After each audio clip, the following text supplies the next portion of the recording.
Do you want to learn guitar intro at the same time adding guitar solo? Okay guys, just tune in and listen up and we will start right away. Okay guys, but before we go to our topic, just to make sure you are follow on YouTube, axekeytv Guitar Lovers, and Seriaco Garcia on Facebook. Okay guys, right away, you can grab your guitar and we will start.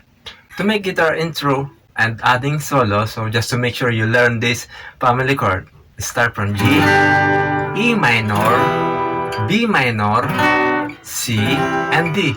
This is the family chord we are using. Okay guys, how to apply before we start to our guitar solo topic, so we will proceed to the first pattern or the first tutorial. How to strum. We using G, E minor, B minor, C, and then D. So how to strum?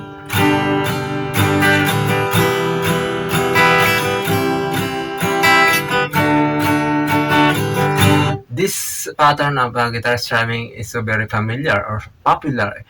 It's used by the band Chaco. If you are a Filipino like me, you know this. Okay, guys. This strumming we can consider to use. Okay, guys. How to apply a guitar solo using this chord? Okay, I'm gonna show you. Okay, we will start from the strumming.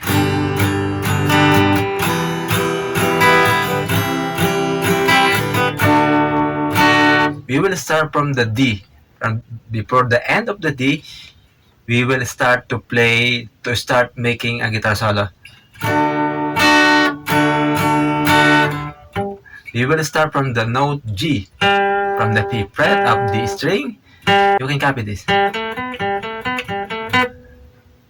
Okay, repeat.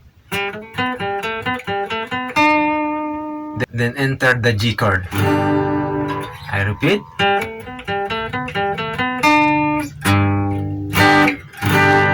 Then move to the second pattern. You can add the E minor. E minor or B minor is relative chord. E minor or B minor, you can enter the solo. E minor or B minor is okay to use on this part of your ad-lib, because this is the B, considered as a B, or E minor. Okay, I hope you follow, but we will repeat from the start. Then E minor or B minor. Then repeat the pattern.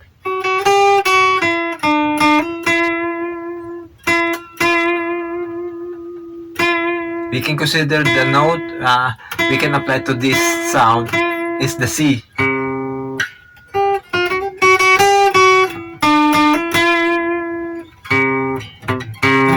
Then repeat the pattern again. Then the note we apply to this note is the D. Okay, we will start again.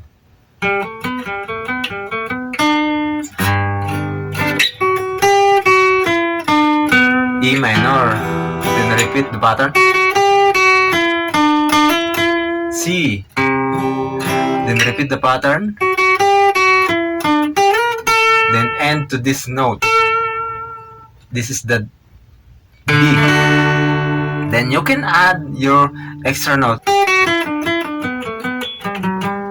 Then back to G.